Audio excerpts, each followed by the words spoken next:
Want to welcome everybody to the ninth in the webinar series. We're fortunate today to have CII represented through Eric Cravella, Mike Pappas, and Jamie Gersbrecht, who's not on the line yet, but will be joining us shortly. So let me just get into the community of practice. This group was established quite a while ago, but we rebooted it about 2 months ago. And in the last 2 months, the numbers have grown by over 40%. We're getting representation from North America, but also globally. So now about 30% of our members are actually not from North America, which I think is a really positive thing. We also are setting up COP regional groups, and we have a South American group that's going to be starting up shortly. It'll represent Brazil and Peru, Chile, Colombia, and Argentina. We're in discussions with a group that's going to be setting up a Middle East and Northern Africa group. And we're in discussions to set up a group in Europe. And we've just started discussions with a group in Russia. So the idea is that advanced work packaging was created by CII and COA, and we believe strongly that it is the best way to deliver projects. If you look at our vision, the AWP COP's vision is to create safer, more productive, value-creating project delivery through improved design, procurement, execution, commissioning, and startup.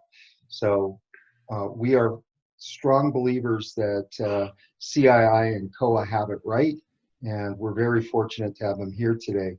Our mission statement is actually to create a community where we can share knowledge, encourage discussion, and promote adoption of advanced work packaging and other productivity related initiatives.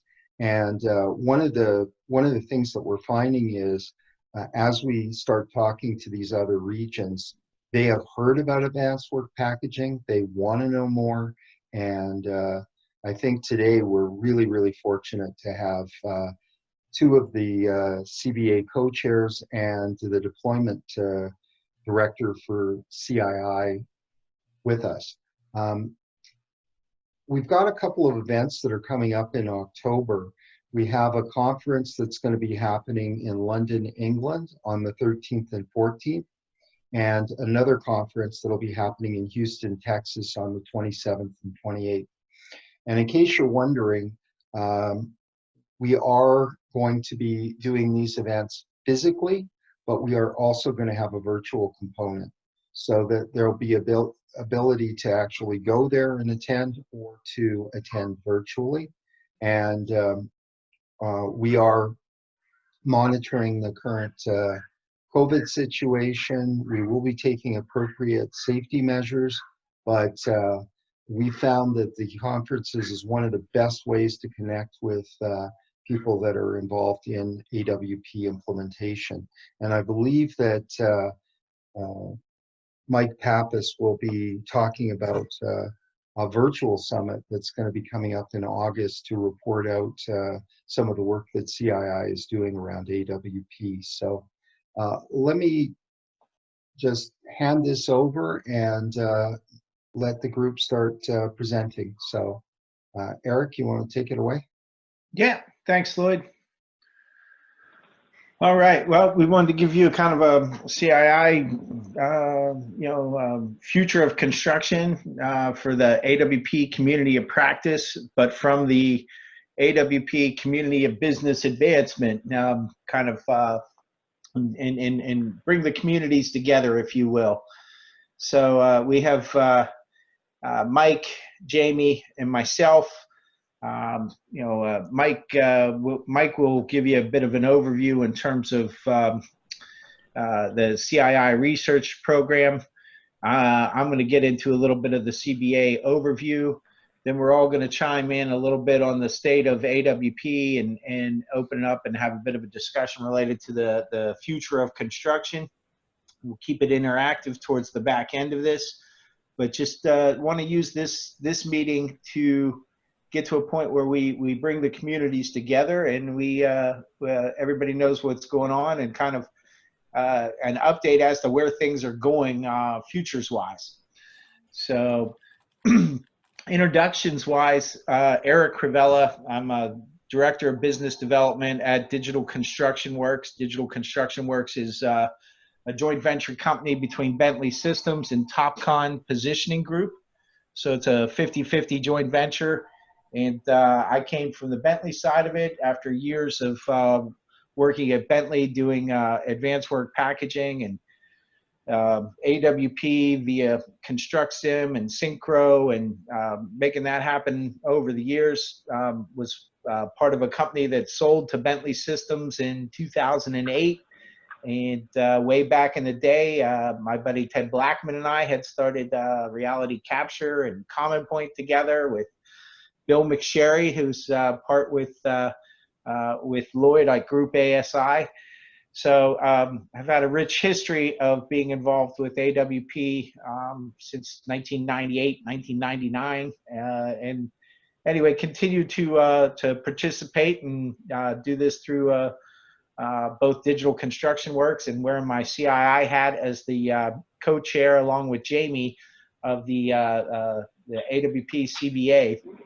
So, Mike, you want to introduce yourself? Sure. Thanks, Eric. Hi, everybody. My name is Mike Pappas. I'm CII's Associate Director for Deployment.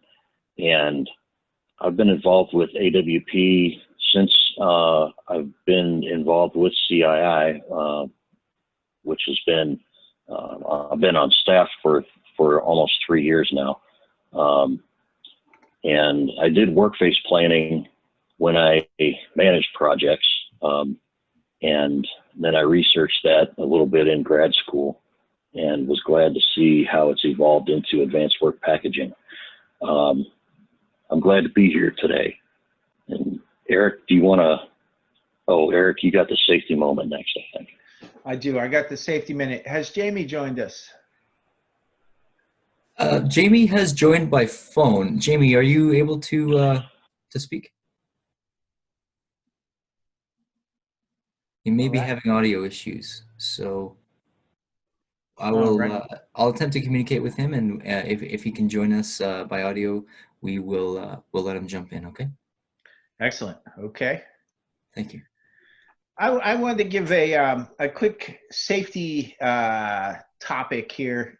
So, digital rehearsals, right? And so this is a digital rehearsal that was done in terms of staging, doing the staging and the logistics of skids and modules that would be installed, where they had to go in, they scanned the actual facility, they got the as-is conditions, and then they started, they took the CAD models, the virtual construction models, and they combined the as-is with the virtual construction models, and they plugged that into Bentley's program Synchro and started doing a simulation of what it would look like in order to do the staging of these modules and bringing that in and exactly the sequence and where they would pivot and exactly doing a digital rehearsal of it. So we used to say practice on paper before you go do it out in the field. Now it's, okay, how do you use a virtual construction model and model-based collaboration, model-based integrated project delivery, where you combine the as-is conditions with the virtual construction model, and you simulate how this is all gonna play out. And so in terms of looking at it from a safety perspective, if you rehearse it ahead of time, if you get everybody on board in terms of you're going to do this, you're going to do that, and you're able to show that and sequence that, you can be much more safer. You can find some of the issues. You can sort those issues in advance to getting out into the field and actually going to do this. And later in the presentation, there's the premise that, hey, a safer project is also a more productive project, right? And so that really applies on this. And this sort of use case here that I'm showing here is really, if you're able to do a digital rehearsal of that and capture the as-is conditions, you can simulate your lift plans. You can understand exactly who's going to do what and the weights involved. And so it becomes a lot more real in terms of how this is going to go and to simulate that. And so I would encourage, if you have critical things that you're coming up on your construction projects, think about how you can take advantage of the technologies that are out there to capture the as-is conditions and then simulate how that's going to be moved or lifted or brought into place, not only from a productivity perspective, but from a safety perspective, and making sure that you're safe when you go to do that, and that you've covered your bases in terms of all the logistics involved with that. So well, I guess we can't really open it up. There's quite the crowd here, but this is a pretty cool safety topic. I encourage you to embrace digital rehearsals and to embrace 4D and 5D in terms of sequencing out your projects from a safety perspective, and using that as a way to validate and address any safety constraints on your packages as you go forward and on your work and your major lifts and your critical deliverables there. All right, so that's a safety minute. I'm going to hand this over to Mike, and Mike, I'll walk through the slides with you, but Mike's going to give a kind of an overview of where we're at with CII's research program. And Eric, if you don't mind me jumping in real quick again, I just want to give Jamie one more try here. Jamie, are you? Oh, absolutely. Yeah. Sorry. Okay. Oh, it's okay. Yes, thanks, Stephen. Just a sound check here. Excellent. Jamie, you want to introduce yourself real quick? Yes, just quickly, serving in a safety and AWP champion leadership role within ExxonMobil for our global projects. So I'm a principal construction engineer based in our Houston campus area. And as Eric mentioned, serving as vice chair for the Community for Business Advancement for AWP within CII. Thank you very much. Excellent. All right. Thanks, Jamie. All right. Mr. Pappas. All right. Thank you, Eric. Thanks for that safety moment, too. That's really applicable to what we're talking about. So CII's Funded Studies Committee is the one that the group that manages our research program. And this is what we're working on for the next 2.5 years. It's 5 areas that you see there. And the one on the far right is specific to advanced work packaging, obviously.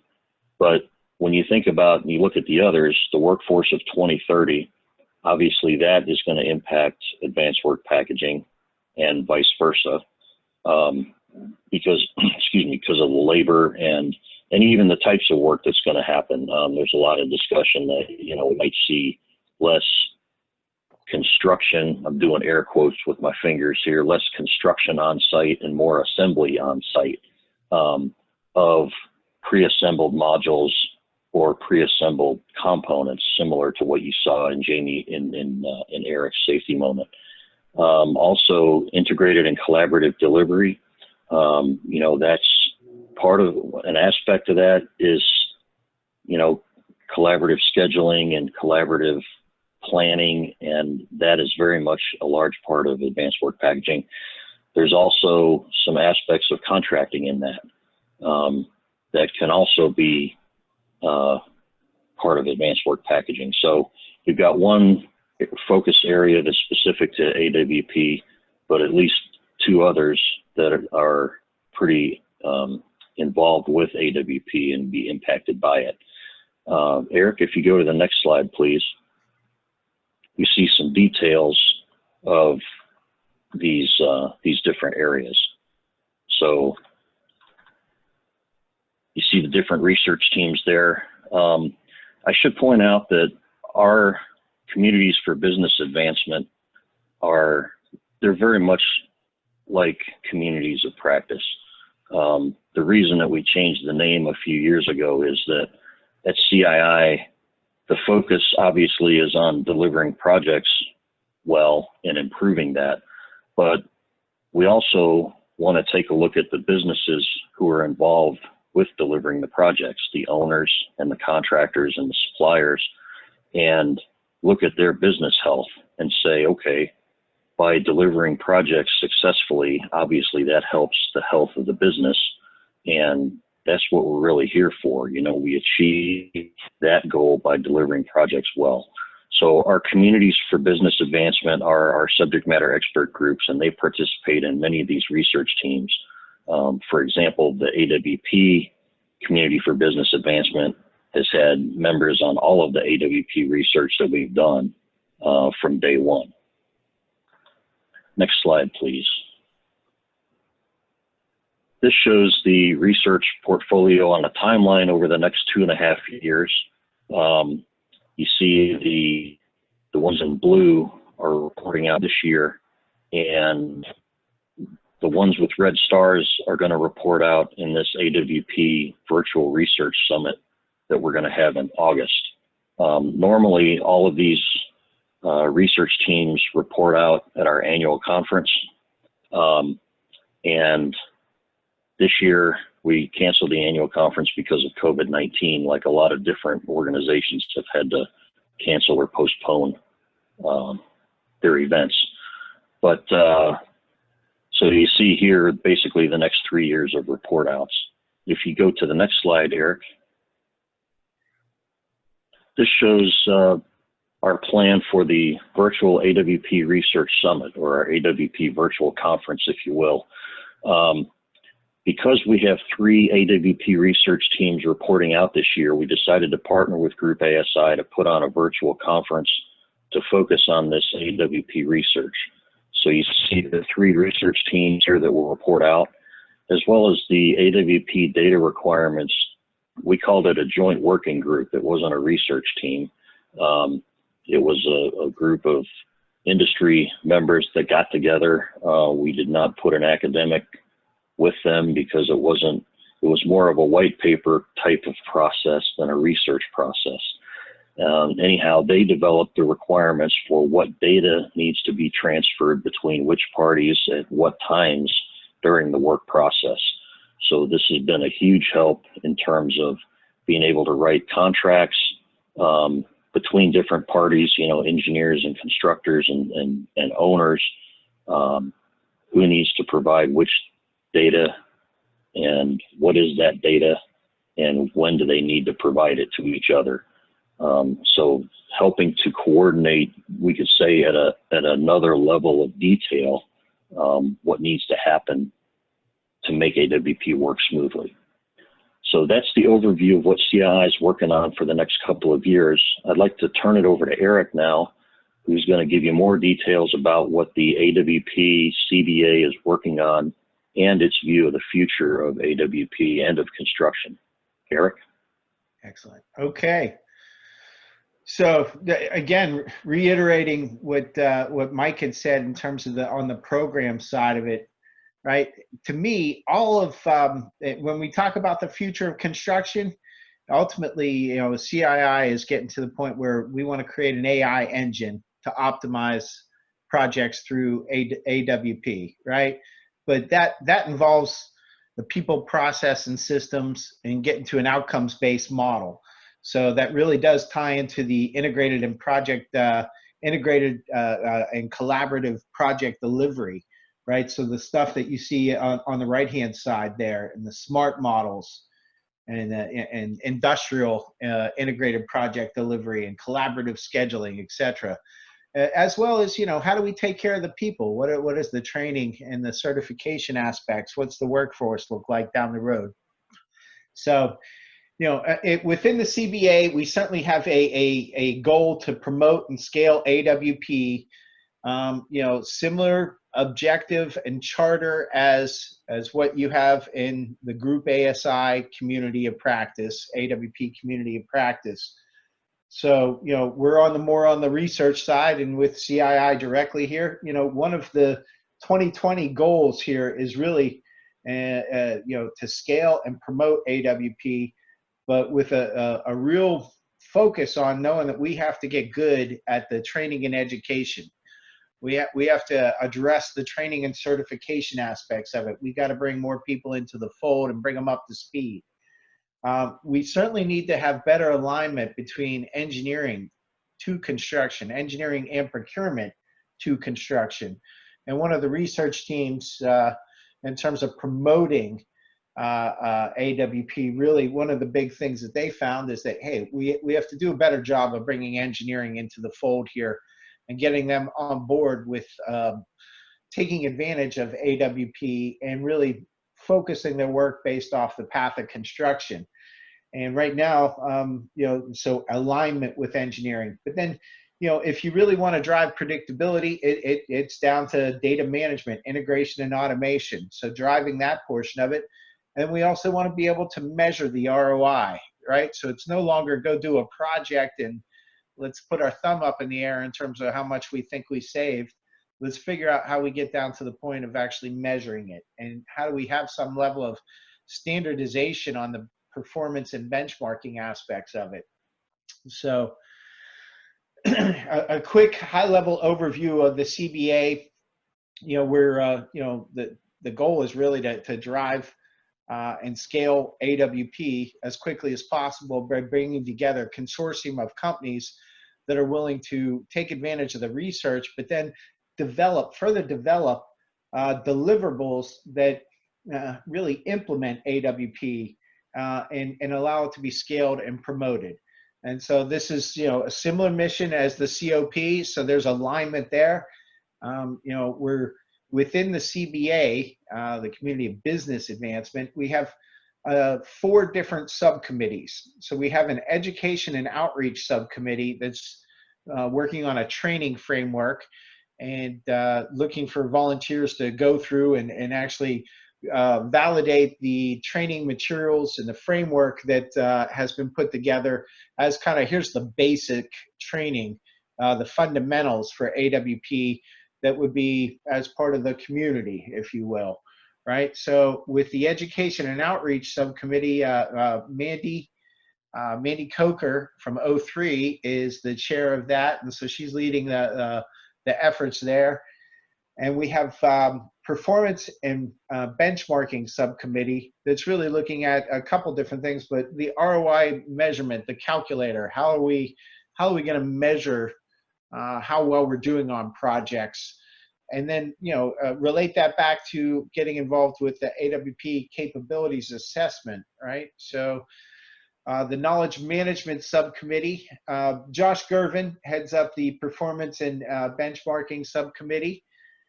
We have the knowledge management subcommittee that Robin Mickelson and Stuart White and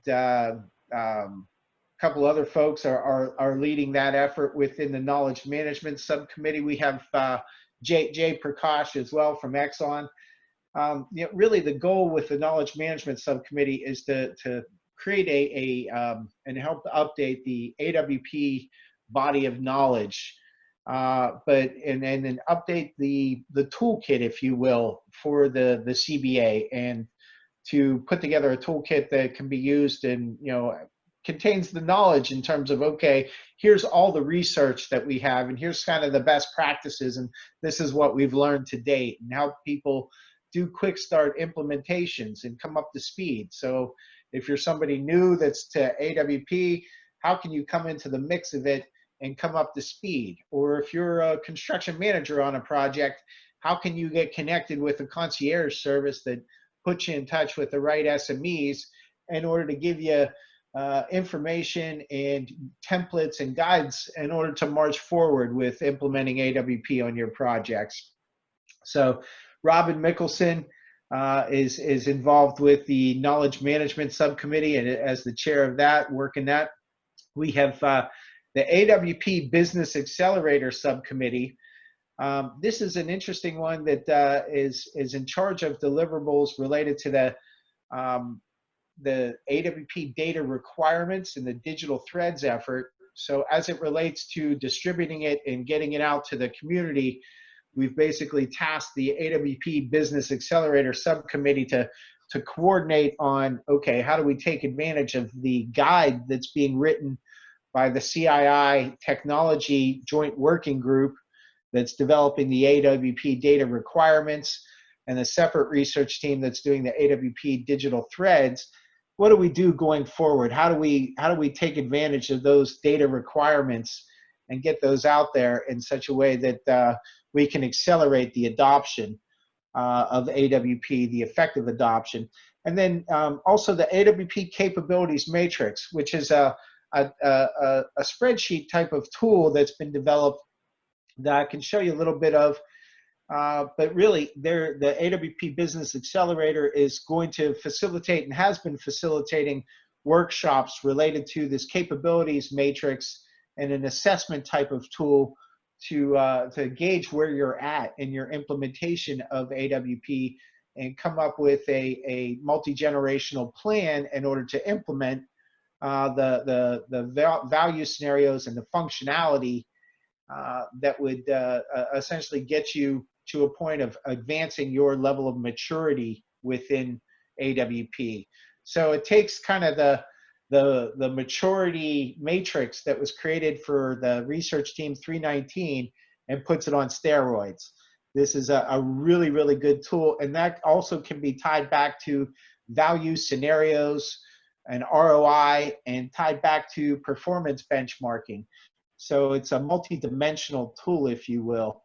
And I'll show you a little bit of that. But then the last thing that this AWP Business Accelerator Subcommittee is tasked with is really, keep being the keepers of the R&D plan for AWP within CII. Where do we need to go next? And is it formal research, or is it things like the data requirements that was just a joint working group and a small group of people banging that out in order to get to really make an advancement along those lines? But we task Fernando Espana from ConstructX and Hala, and we have Bill O'Brien also involved with the AWP Business Accelerator Subcommittee. Hala Nasruddin from the University of Kentucky is involved with it. And so we have a number of folks that are facilitating that on these subcommittees here.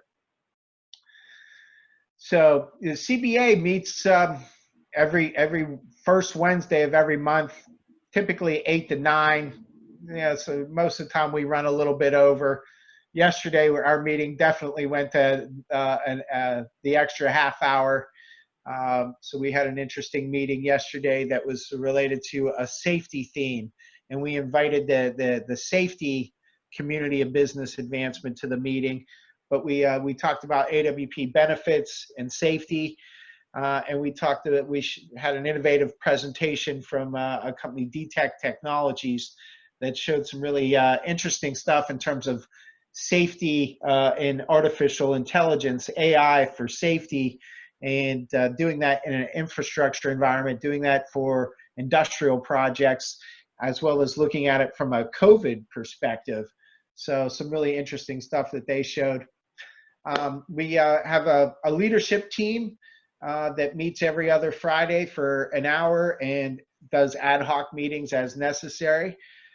We have those are the extra passionate people that are really keen to ramp things up. So if anybody has that level of passion, let us know. And then, of course, there's the subcommittee meetings that happen within each one of the subcommittees. They're meeting on a monthly basis and sometimes more frequently. And one of the things to bring to this group is that we're CII is looking to open up the Educational and Outreach Subcommittee, and open that up and make that open to the Group ASI, AWP Community of Practice, so this group.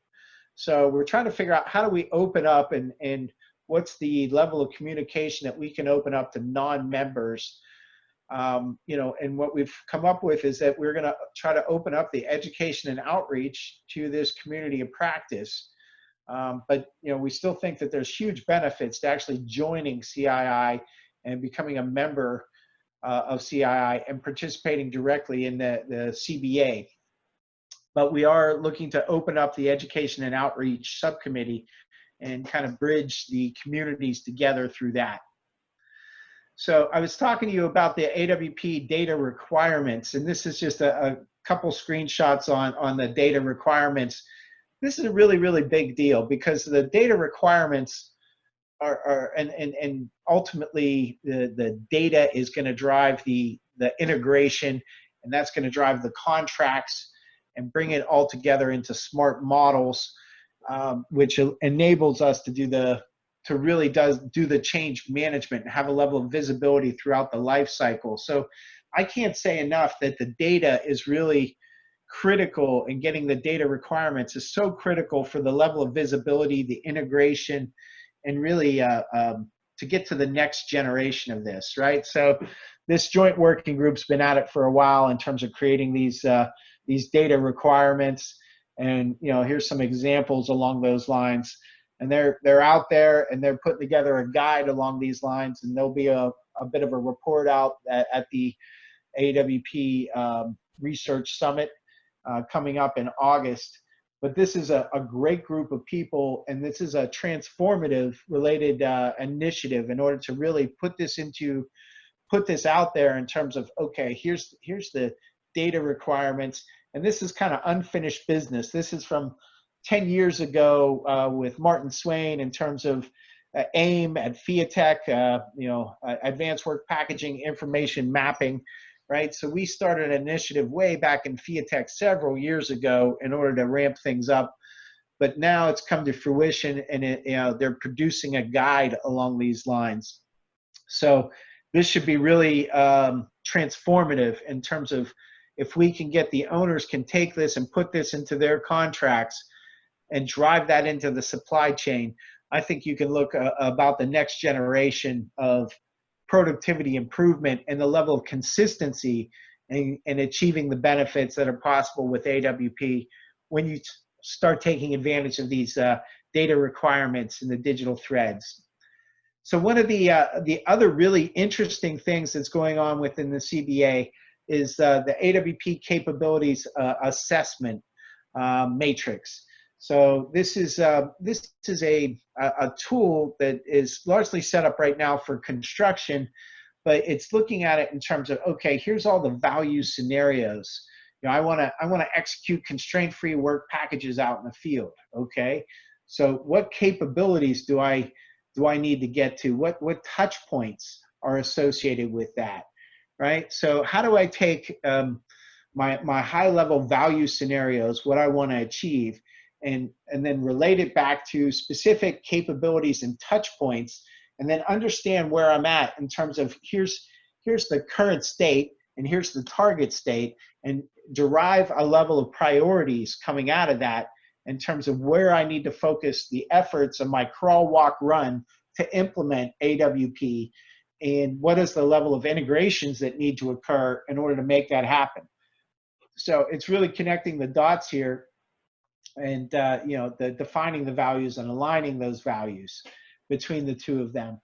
And so the AWP Capabilities Matrix is, we're doing workshops with that, and we're expanding it to cover more than just what's in there right now, and kind of that's an ongoing effort in which there's been 2 meetings in May around that with the performance and benchmarking, as well as the AWP Business Accelerator. So there's been some really interesting efforts along these lines to expand what the touch points and the value scenarios are, and to build that out.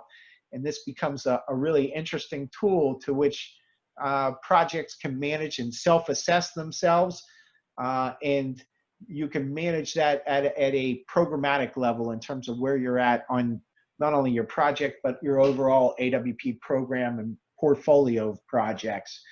And so, again, a really interesting tool to use along these lines. And this can also be used to drive it from a data perspective, not only the data side of it, but the educational aspects and where you're at from an IT perspective.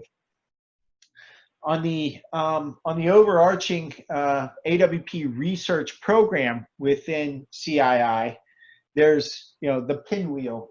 You guys have probably seen this in the past, right? But this is where this is where we're in our research program. And so if you look at the different aspects of this in terms of scaling this up with leading owners and EPCs, getting clarity related to the procurement work packaging, procurement work processes, right? And really bringing that into the picture and making sure that's a prominent part of the AWP model. And then, of course, what we've just been discussing with the AWP data requirements and the digital threads.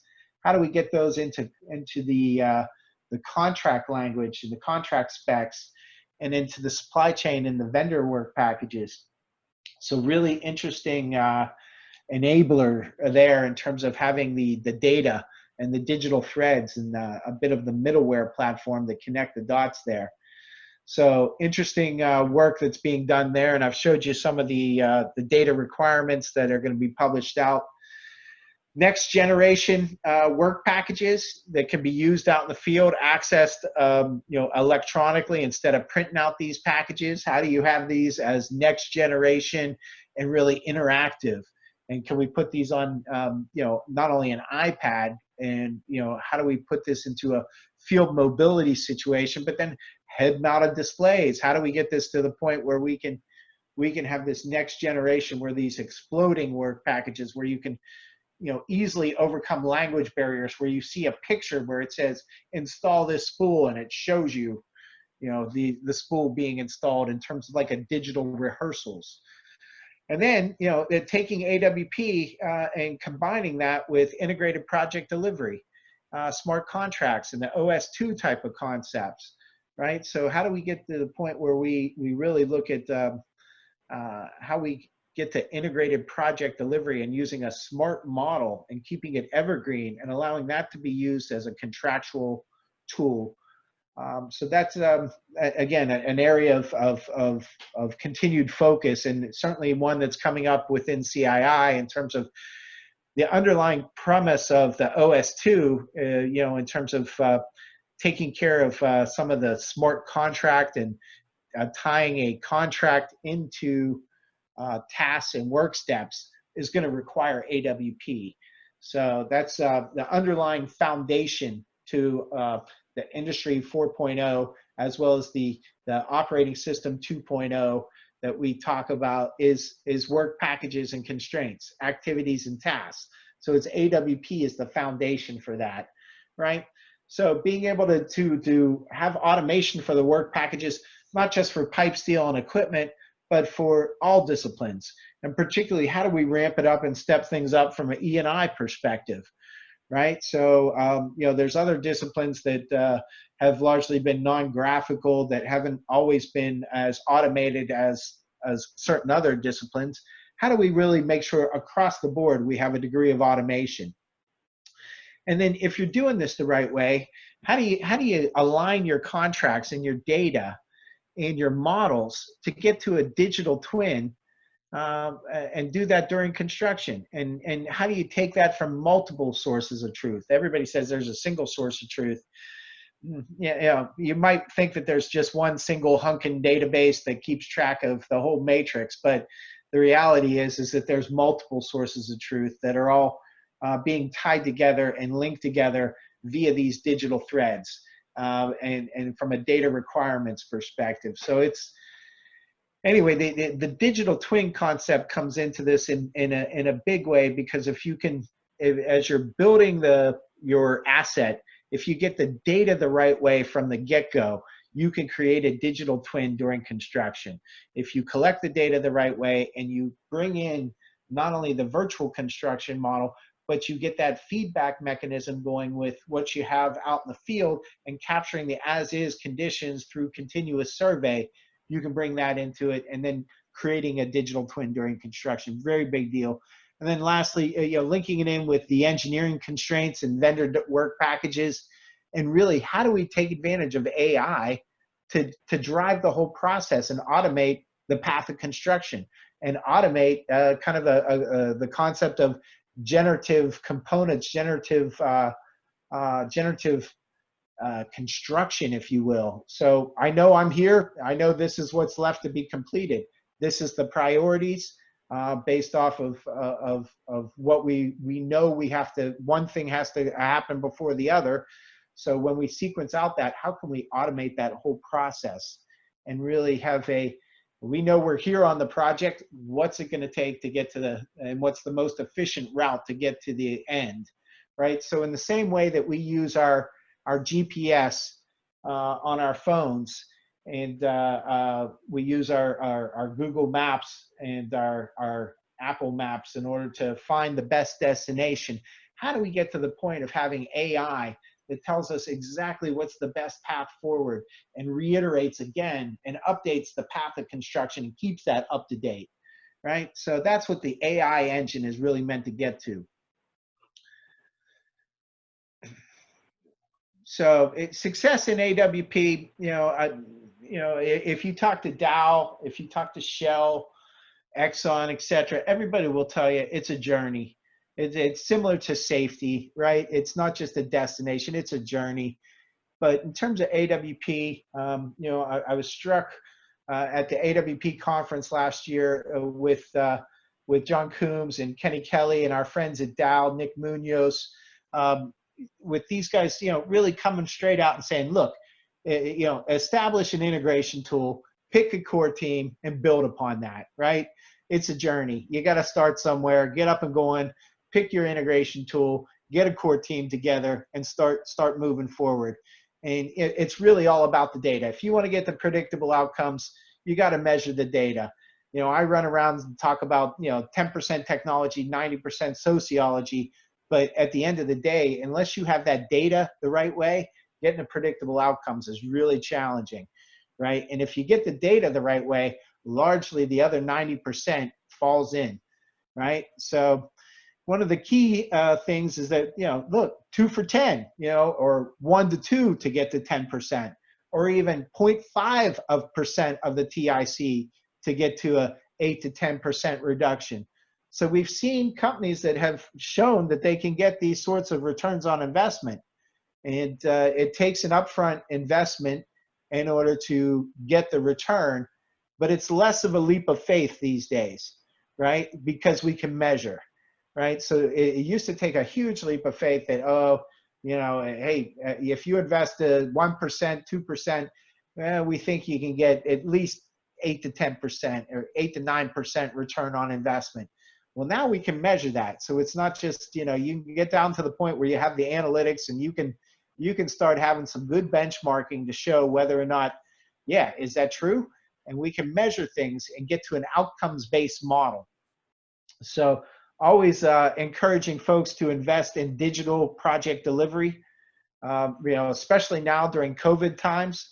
McKinsey just put out another article earlier this month in terms of 4D, 5D, digital twins, investing in digital during COVID in order to ramp things up. And it's absolutely, it's the best proactive risk mitigation tool that we have at our disposal.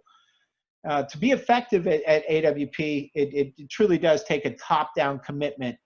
But unless you have the buy-in from the field supervision and the project management team, good luck. Right? So, and you have to work this into your contracts. You have to go out of your way to continuously educate people, bring them up to speed, and give them the right training and playbooks at the right time, and to put it in the right context. That's a key to making this happen. I'm the materials manager on this project during the execution phase. What do I need to do AWP-wise? What is my role on the project? So having that education and the playbooks available and being able to measure it, and then tying it to incentives, both financial and non-financial incentives, right? And at the end of the day, it takes a very disciplined, agile, and continuous improvement approach, right? It's not just, it takes a construction manager that's willing to hold down the fort and say, we're not going to release packages out to the field unless they're constraint-free. It takes that level of discipline. And not only that, but it takes the agility to keep that model up to date and to use a virtual construction model and to keep it evergreen. and then to really improve upon that week over week in terms of your overall program. And going back to the AWP capabilities assessment matrix, how do I make continuous improvement? Okay, here's my crawl, here's my walk, here's my run, and then here's my sprint, right? So this is those are kind of the big high success stories there. And so I've left a couple observations, but you know, I'm sensitive. We're coming up on the hour here, and I want to also open it up to some discussion here. But I'm going to quickly cover, you know, some of these we've already covered. But I will say that the AWP model continues to evolve, right? And largely, you know, when you see from the bigger CII perspective and where the research is going in terms of smart models and model-centric and integrated project delivery. Integrated project delivery to date has largely been contractual in nature, right? So our friends in the commercial construction have had a lot of success with IPD, but largely it's been contractual in nature. In the industrial segment, I think you're going to see a lot of it needs to be more model-centric, right? And have collaboration related to that. So I think that that's a big area of focus. And another really important aspect, and that Jamie likes to touch on this, and I'll let him talk to it, is that, you know, safety is really the #1 benefit for AWP, right? So not many people buy advanced work packaging or completely dump into AWP purely for the safety benefits, but that's really the one of the biggest reasons why you should, right? So a safer project is a more productive project. But regardless of the productivity, if safety should be the #1 priority, and if you're planning your work out better, you're going to be more productive. You're going to be safer out in the field. The foreman is going to be with their crew during the day. They're going to be less sitting around. There's going to be less idle time to do something else. If you have your work in front of you, you're going to hopefully reduce the amount of rework, which is where you often have a lot of safety-related issues. If you're able to plan it out and sequence it out the right way, hopefully you're better at the safety aspects.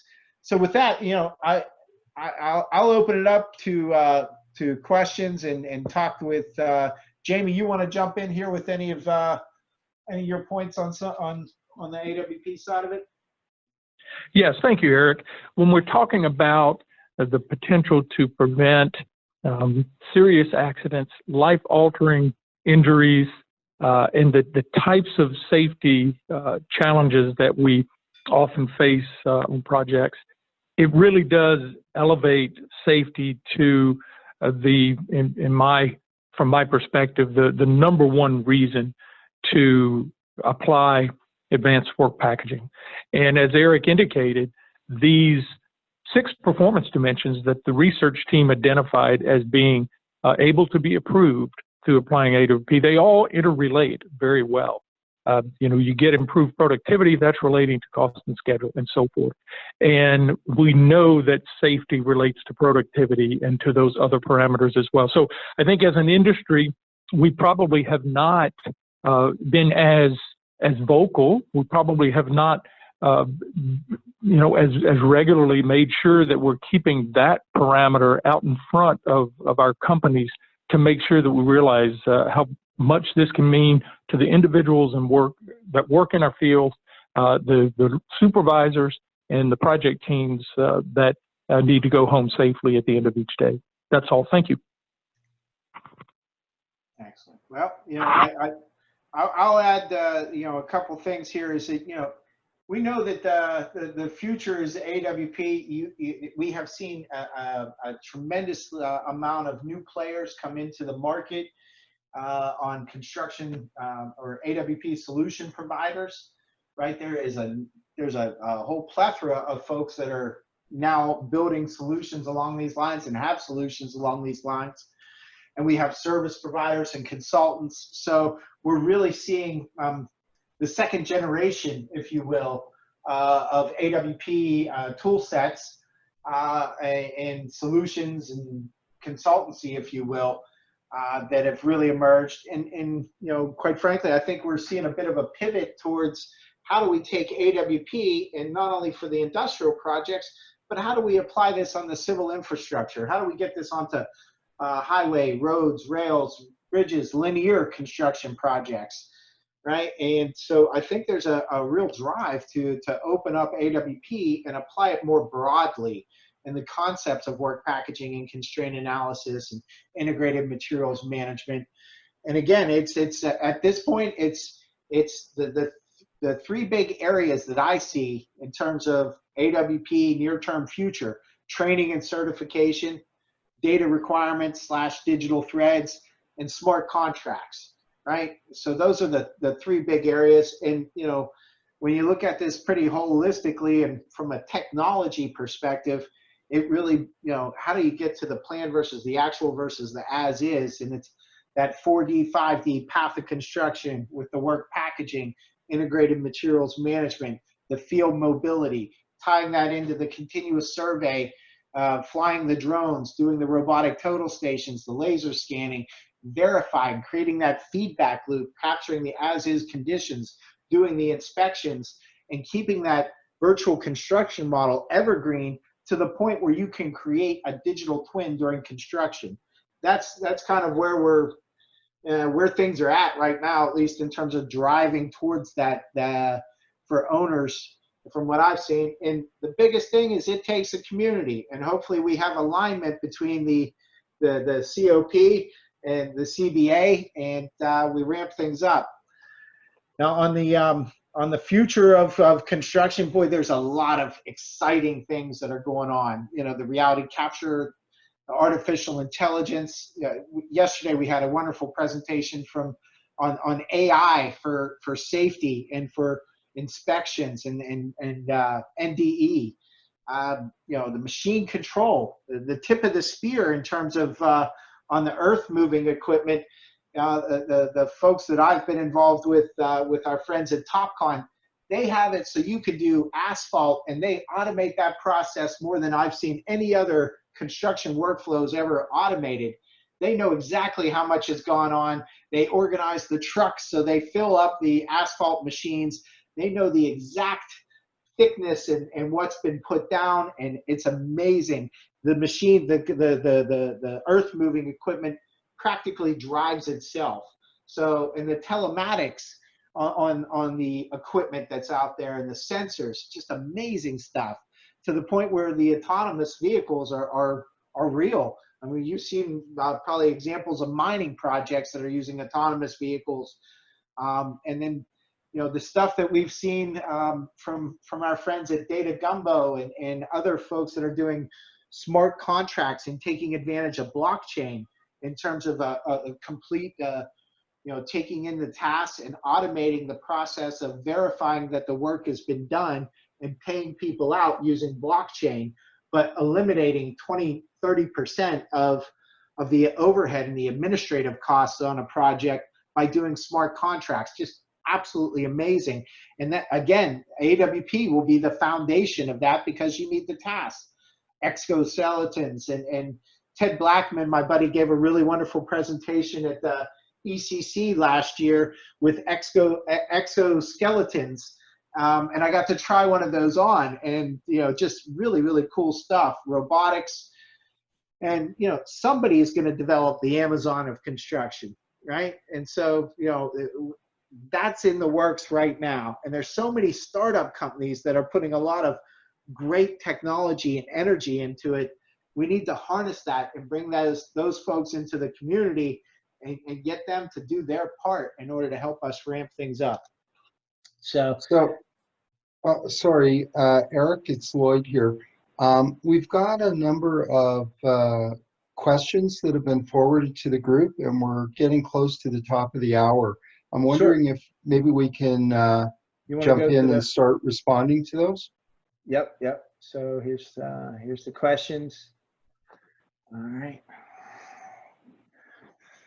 right. We all hear that the strategy of AWP means as well proof of concept or path of construction. What is it? should be defined during feed phase, but then go to the bid phase, which sometimes is difficult to follow. There are all the requirement due to time process or how the feed himself developed, and how can we be more efficient in the,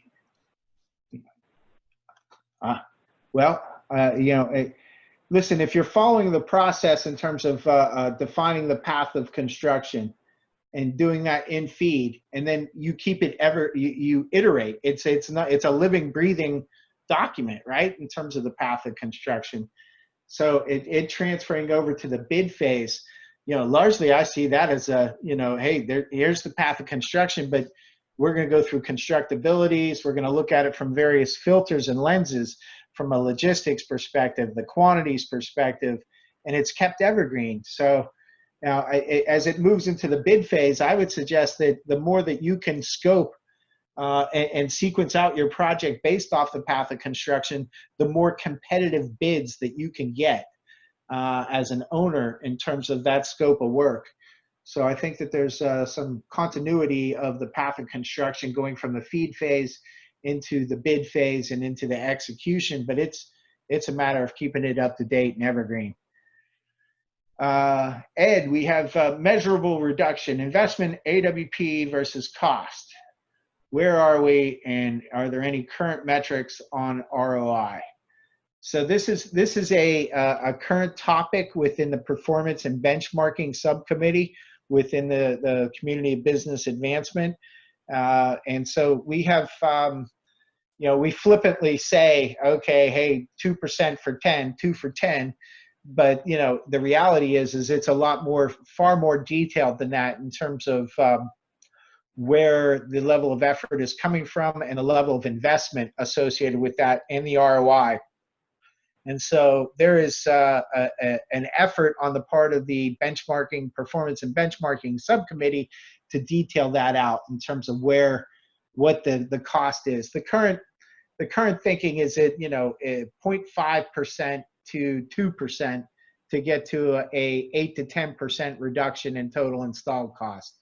But if you want to take a look at some of the folks, some of the large owners that are out there that have seen really, really big 35% improvement in field productivity, they have made the investment of 1 to 2%.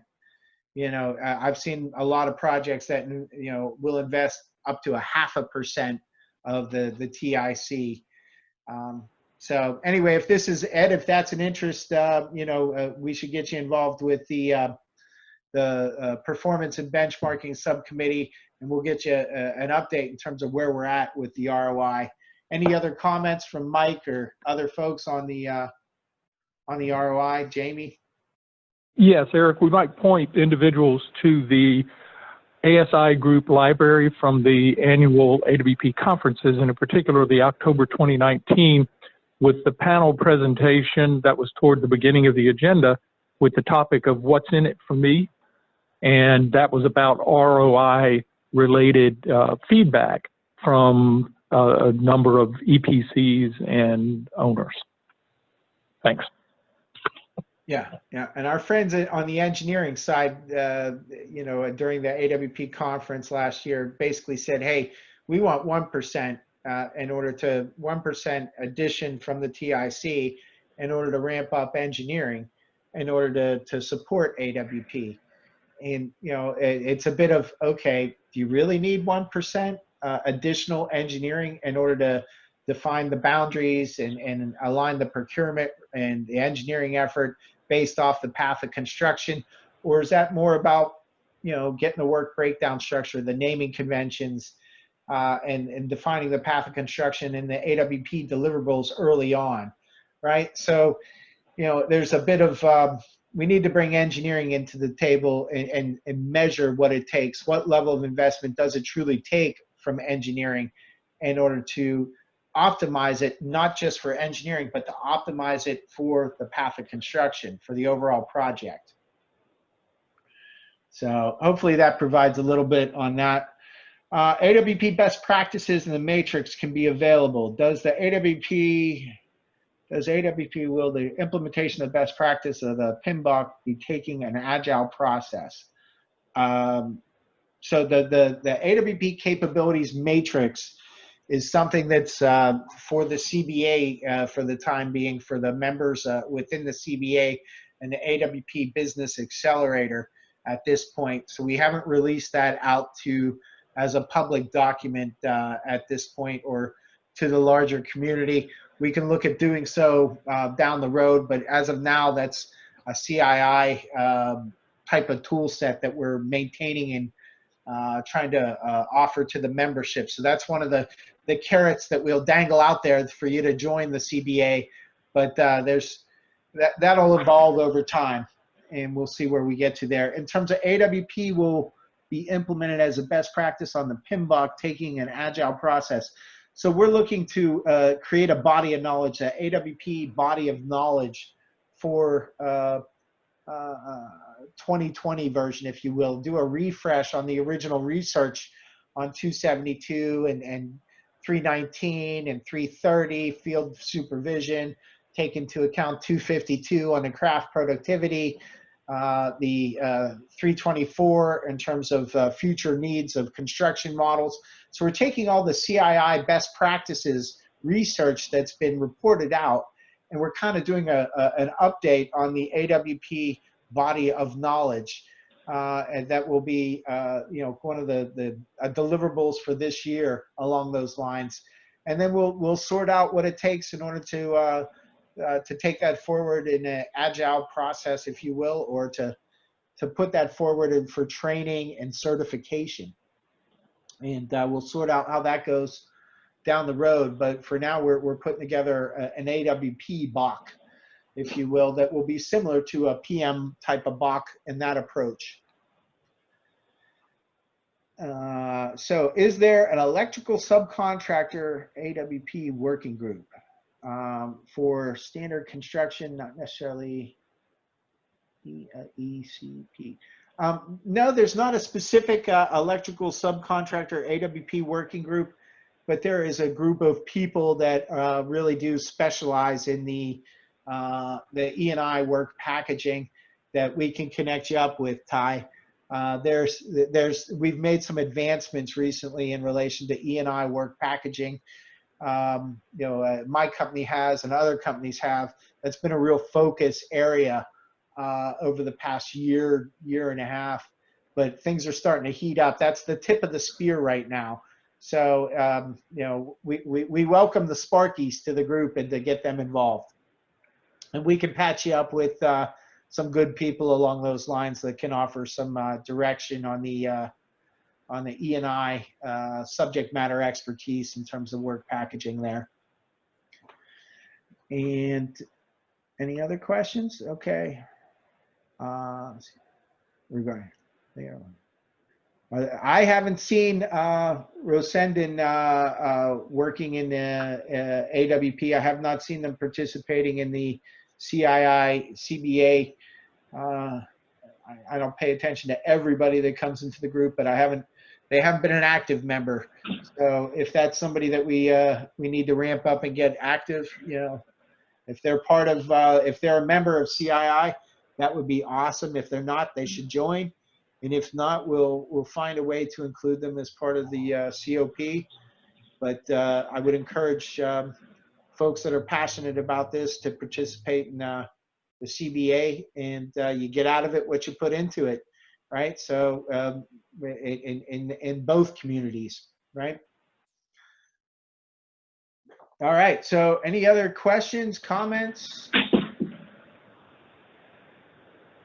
So if you do have any questions, please send an email to the Community of Practice, and we will attempt to get a response from either Eric or Mike or Jamie. But I just want to thank the people from the CII directorship and also from the CBA for doing this today. I think there was a lot of great information and lots of interest and great questions. So thanks to everyone, and I think we'll close the webinar at this point. Hey, thanks for your time today. Thank you all very much. Yeah, thanks to all. Thanks all. I'll close the session now. Join us next week. We'll announce the topic shortly. Appreciate it.